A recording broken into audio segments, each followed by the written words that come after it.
Next topic है carbon and its compound. Carbon का atomic number होता है 6, मास नंबर होता है 12, इलेक्ट्रॉनिक कॉन्फ़िगरेशन है 2 4। 4 का मतलब है कि वैलेंस शेल, जो आउटर मोस्ट शेल में जो इलेक्ट्रॉन है वो 4 होते हैं।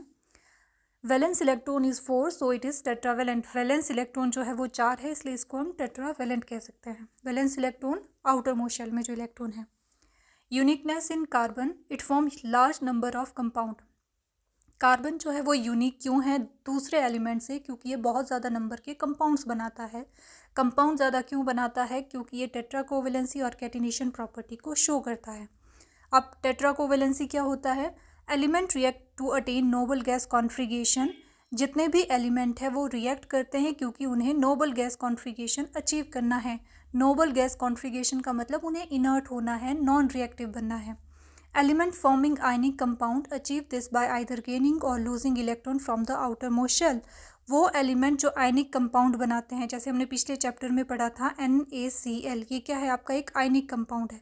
तो ये ionic compound Nobel gas configuration को किस तरह से अचीव करते हैं?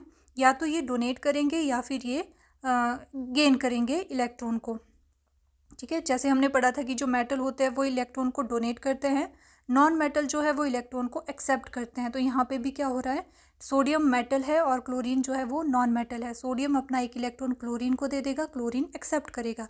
तो यहाँ पे जो है ये अपना आयनिक कंपाउंड बन जाता है और इस वजह से ये जो नोबल गैस कॉन्फ़िगरेशन है अचीव कर लेते हैं। In case of carbon it has 4 electron in its outer most shell. ये हमने पढ़ लिया है कि वैलेंस इलेक्ट्रॉन कितने होते हैं कार्बन के? 4। तो कार्बन के केस में जो आउटर मोस्ट शेल में इलेक्ट्रॉन है वो 4 होते हैं। एंड नीड टू गेन और लॉस इलेक्ट्रॉन। अब इसे भी नोबल गैस कॉन्फ़िगरेशन को अचीव करने के लिए या तो गेन करने पड़ेंगे इलेक्ट्रॉन या फिर लूज करने पड़ेंगे। गेन कैसे? फर्स्ट शेल में हमने पढ़ा था 2 इलेक्ट्रॉन मैक्सिमम आ सकते हैं, सेकंड शेल में 8 इलेक्ट्रॉन आ सकते हैं। अब कार्बन के केस में कितने हैं आउटर मोस्ट शेल में? 4 इलेक्ट्रॉन। अब इसे नोबल गैस कॉन्फ़िगरेशन को अचीव करने के लिए या तो ये बाहर के जो 4 इलेक्ट्रॉन है इसको डोनेट कर दें या फिर कहीं से 4 इलेक्ट्रॉन ये गेन कर ले। तो एक एक करके हम पढ़ेंगे कि अगर ये डोनेट करता है तब क्या होगा और अगर ये गेन कर रहा है इलेक्ट्रॉन को तब क्या होता है। If it could gain 4 electron, अगर कार्बन 4 इलेक्ट्रॉन कहीं से ले रहा है तो इसके ऊपर आ जाएगा C4 नेगेटिव एनायन, है ना। जब इलेक्ट्रॉन हम एक्सेप्ट करते हैं तो एलिमेंट के ऊपर नेगेटिव चार्ज आ जाता है। Then it would be difficult for the nucleus with 6 proton to hold on 10 electron. अब इसका जो मास नंबर है वो है 12 और एटॉमिक नंबर है 6। एटॉमिक नंबर का मतलब होता है कि उस एलिमेंट के नंबर ऑफ प्रोटॉन और नंबर ऑफ इलेक्ट्रॉन कितने हैं। ठीक है, तो कार्बन के जो प्रोटॉन और इलेक्ट्रॉन है वो कितने हैं? 6 है।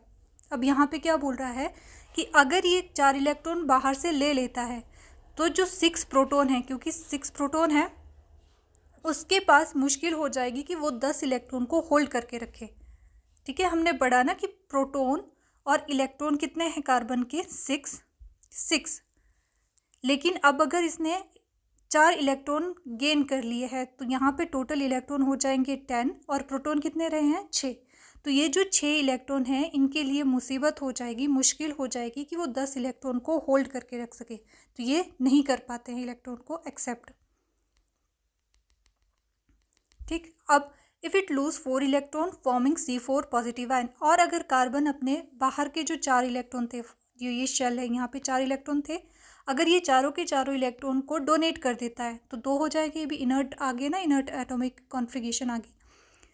Then it require large amount of energy to remove 4 electron. तो ये कार्बन को 4 इलेक्ट्रॉन को डोनेट करने के लिए बहुत ज़्यादा एनर्जी की ज़रूरत होगी, जो इसके पास इतनी एनर्जी नहीं होती है। तो ना तो आपका जो कार्बन है वो इलेक्ट्रॉन को गेन कर पाता है, ना ही ये इलेक्ट्रॉन को डोनेट कर पाता है। तो फिर ये किस तरह से नोबल गैस कॉन्फ़िगरेशन को अचीव करेगा? So carbon overcomes this problem by sharing its valence electron with other atom and form covalent bond। तो ये ना तो डोनेट करेगा ना ही एक्सेप्ट करेगा, ये क्या करेगा? शेयरिंग करेगा। तो ये शेयरिंग करेगा और किसी दूसरे एटम के साथ और कोवेलेंट कंपाउंड बना देता है। ठीक है, जहाँ पे डोनेट और इलेक्ट्रॉन को एक्सेप्ट कर रहे हैं उन कंपाउंड को हम आयनिक कंपाउंड कहते हैं, और जहाँ पे शेयरिंग हो रही होती है इलेक्ट्रॉन की उन्हें हम कोवेलेंट कंपाउंड कहते हैं। So we can say carbon form compound only by sharing of electron. तो कार्बन कंपाउंड को शेयरिंग से बनाएगा, शेयरिंग करेगा दूसरे एलिमेंट के साथ। Not only carbon but many other element form molecules by sharing electron in this manner. Carbon के अलावा दूसरे भी ऐसे एलिमेंट हैं जो शेयरिंग करते हैं इलेक्ट्रॉन की। कैसे? हाइड्रोजन।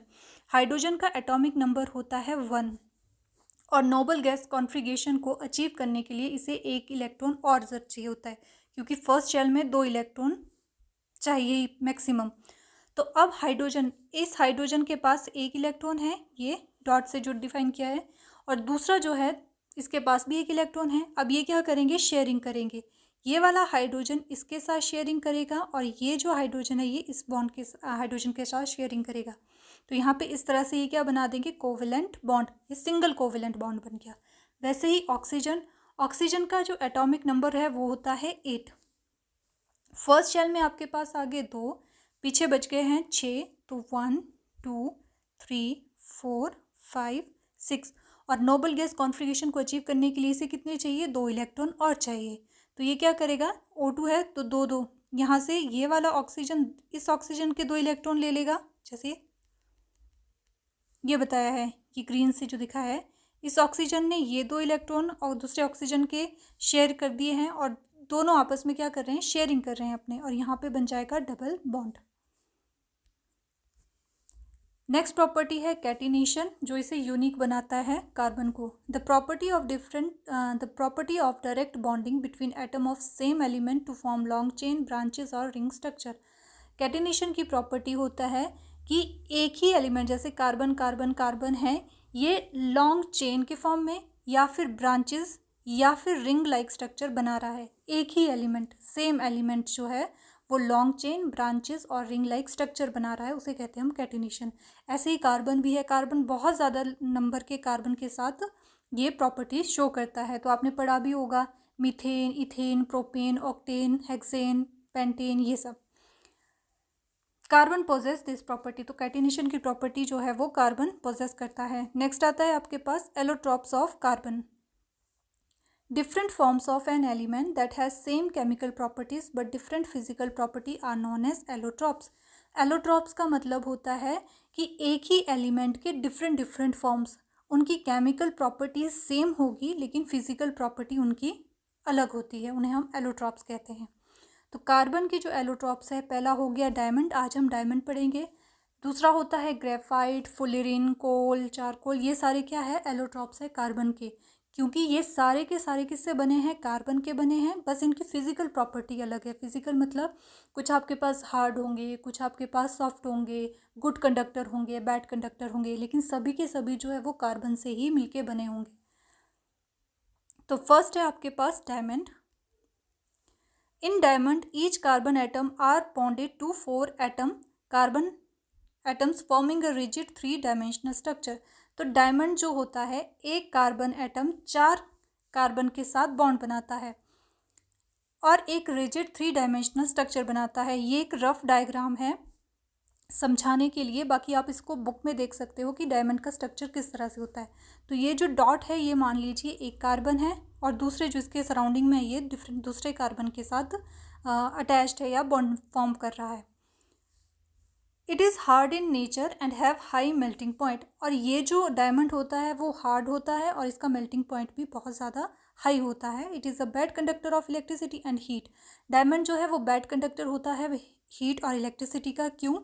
क्योंकि एक कार्बन वो मैक्सिमम 4 बॉन्ड बना सकता है, और यहाँ पे भी क्या कर रखा है, एक कार्बन ने मैक्सिमम 4 बॉन्ड बनाए हुए हैं, 3 डायमेंशनल स्ट्रक्चर बनाया हुआ है। अब किसी के पास भी फ्री इलेक्ट्रॉन नहीं बचा है, और इलेक्ट्रिसिटी कंडक्ट करवाने के लिए या तो आयंस होने चाहिए या फिर फ्री इलेक्ट्रॉन होने चाहिए। तो यहाँ पे तो कोई भी फ्री इलेक्ट्रॉन नहीं है, इसलिए डायमंड जो है वो बैड कंडक्टर होता है हीट और इलेक्ट्रिसिटी का। Due to the presence of various impurities the colour of diamond are different. Some diamond are black are called bort. कुछ क्योंकि इम्प्योरिटीज प्रेजेंट होती है, इस वजह से डायमंड जो होते हैं वो डिफरेंट कलर्स हमारे को देते हैं। तो अगर एक डायमंड काले कलर का है उसे हम बोलेंगे बोट। यूजेस कहाँ पे हैं? Colourless diamond are used in making gems and costly ornament. जो डायमंड ज्वेलरी वगैरह जो बन रही है वो कलरलेस डायमंड बनाता है। Colour diamond like black diamond, जिसे हमने बोट कहा, are used in making rock drilling machine. Glass cutting device, gem cutters etcetera, है ना, क्योंकि बहुत ज़्यादा हार्ड है, ये ग्लास को किसी भी चीज़ को तोड़ने में हेल्प करता है, पत्थरों को तोड़ने में हेल्प कर रहा है। कौन सा? जो आपका ब्लैक डायमंड होता है। इंपॉर्टेंट पॉइंट हो गए। Black diamond are also known as carbonado in the commercial market. तो ये नाम आपने याद रखना है कि कार्बोनेडो किसको कहा जाता है? ब्लैक डायमंड को कहा जाता है। स्ट्रक्चर हमने पढ़ लिया है कैसा होता है? टेट्राहेड्रल, क्योंकि एक कार्बन 4 के साथ बॉन्ड बना रहा है। The allotropes of carbon like diamond, graphite, coal are called crystalline solid, जो ट्रू सॉलिड होते हैं। ठीक है, तो डायमंड, ग्रेफाइट और कोल जो है वो क्रिस्टलाइन सॉलिड है।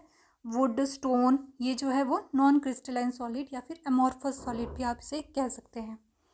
तो ये था हमारा आज का टॉपिक। Bye bye.